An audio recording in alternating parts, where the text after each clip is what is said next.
नमस्ते, म डाक्टर अमित।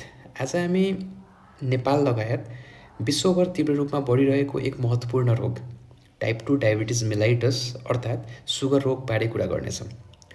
धेरै मानिसहरू डायबिटिजलाई केवल रगतमा सुगर बढ्ने रोग भनेर बुझ्छन्, तर वास्तवमा डायबिटिज भनेको एउटा दीर्घकालीन रोग हो जसले मुटु, किडनी, आँखा, त्यसै गरी नसाहरू र शरीरको धेरै अङ्गहरूमा गम्भीर असर गर्न सक्छ।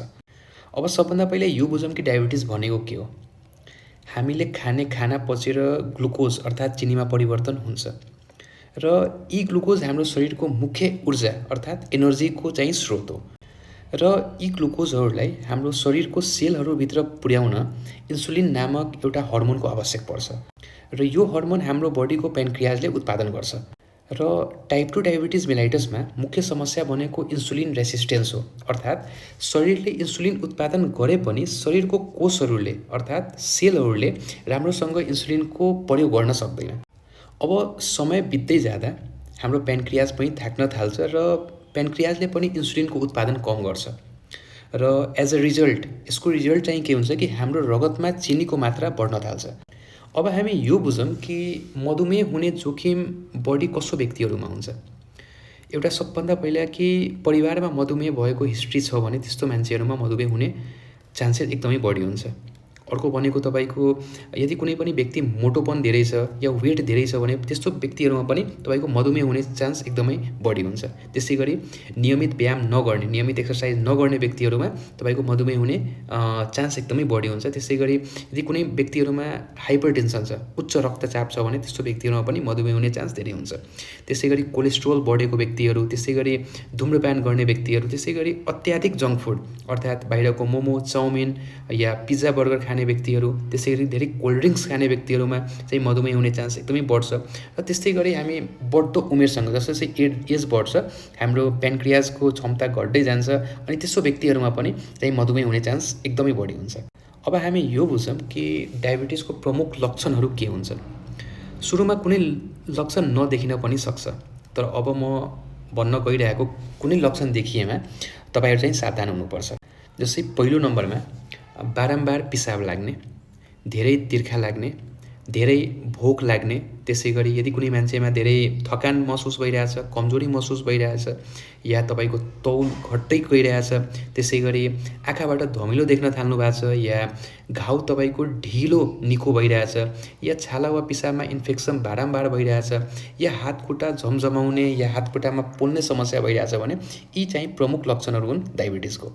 अब यो बुझौँ कि डायबिटिज कसरी पत्ता लगाउने भनेपछि डायबिटिज पत्ता लगाउन र यसको नियन्त्रण गर्नको लागि अथवा यसको मूल्याङ्कन गर्नको लागि केही महत्त्वपूर्ण परीक्षणहरू गरिन्छ।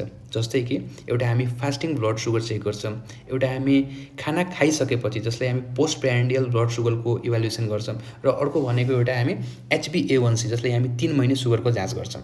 अब यो बुझौँ कि फास्टिङ ब्लड सुगर भनेको के हो। फास्टिङ ब्लड सुगर भनेको खाली पेटको सुगर अर्थात् कम्तीमा 8 घन्टा फास्टिङ गरिसकेपछि तपाईँको ब्लडमा सुगरको मात्रा कति छ त्यो हामी जाँच गर्छौँ र त्यो भनेको यदि डायबिटिज रेन्जको कुनै पनि मान्छे हुनुहुन्छ भने उहाँहरूमा 126 mg पर डेसिलिटर भन्दा बढी पाइन्छ।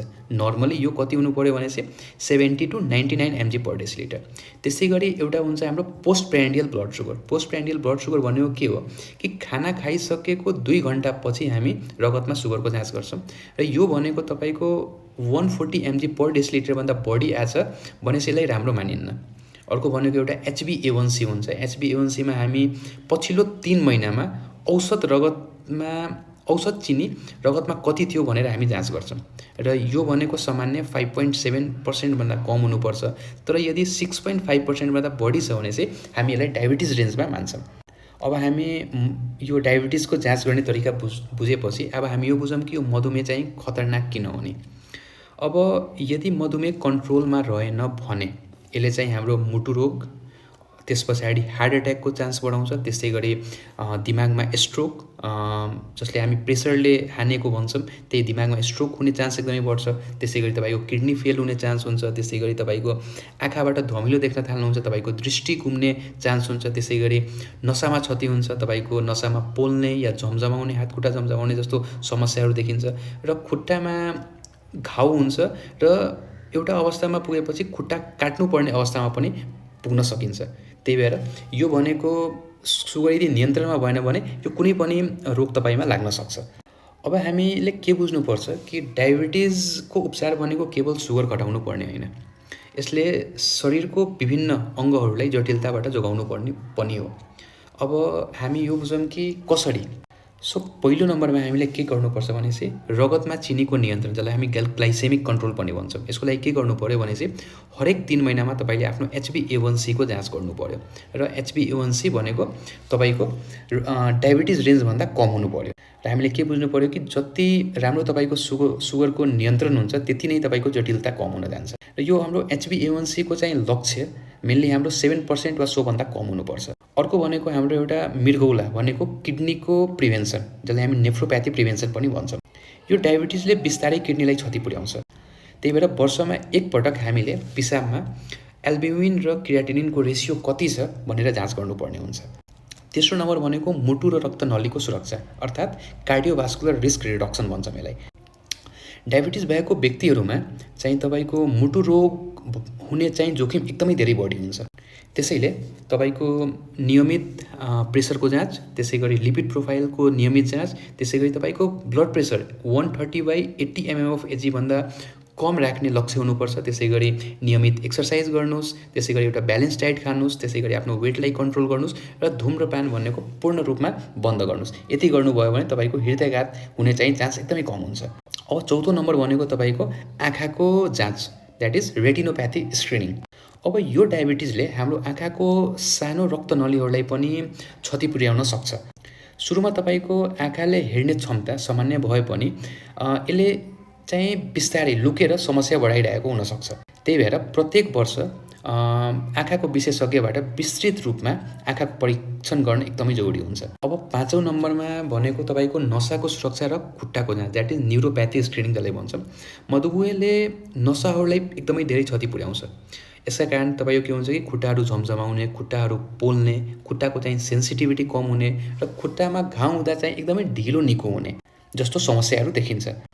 त्यही भएर वर्षमा एकपटक हामीले डायबिटिक फुट एक्जामिनेसन गराउनु पर्ने हुन्छ र दैनिक चाहिँ तपाईँ आफ्नो खुट्टाको आफैले निरीक्षण गर्नुहोस् र सानो घाउलाई पनि डायबिटिज पर्सनहरूले चाहिँ व्यवस्था चाहिँ गर्नु पर्दैन। अब डायबिटिज कन्ट्रोलको लागि 5 सुनौलो नियम के हो? एउटा भनेको तपाईँको स्वस्थ र सन्तुलित आहार खानुहोस्, त्यसै गरी हप्तामा अधिकांश दिन कम्तीमा आधी घन्टा व्यायाम एक्सर्साइज गर्नुहोस्, त्यसै गरी आफ्नो तौललाई नियन्त्रणमा राख्नुहोस्, धुम्रपान र सुर्तीजन्य पदार्थहरू चाहिँ त्याग्नुहोस् र चिकित्सकको सल्लाह अनुसारको औषधि नियमित खानुहोस्। अब अन्तिम सन्देश चाहिँ मधुमेह जीवनभर रहने रोग हो, तर सही उपचार, नियमित जाँच र स्वस्थ जीवनशैली अपनाएमा यसलाई प्रभावकारी रूपमा नियन्त्रण गर्न सकिन्छ। याद राख्नुहोस् कि मधुमेह नियन्त्रण भनेको केवल सुगर घटाउनु होइन, यसले आँखा, मृगौला, मुटु र सम्पूर्ण शरीरलाई सुरक्षित राख्नु हो। त्यही भएर समयमै जाँच गरौँ, नियमित उपचार गरौँ र मधुमेहको जटिलताबाट आफूलाई बचाऊ। आजको लागि टाइप 2 डायबिटिज मेलाइटसमा यति नै। धन्यवाद। स्वस्थ रहौँ र सचेत रहौँ। Thank you. र मेरो युट्युब च्यानल @Dr. Amit अफिसलाई सब्सक्राइब गर्नुहोस् र अझै मैले यस्तै स्वास्थ्यसँग रिलेटेड भिडियोजहरू बनाउनेछु। धन्यवाद।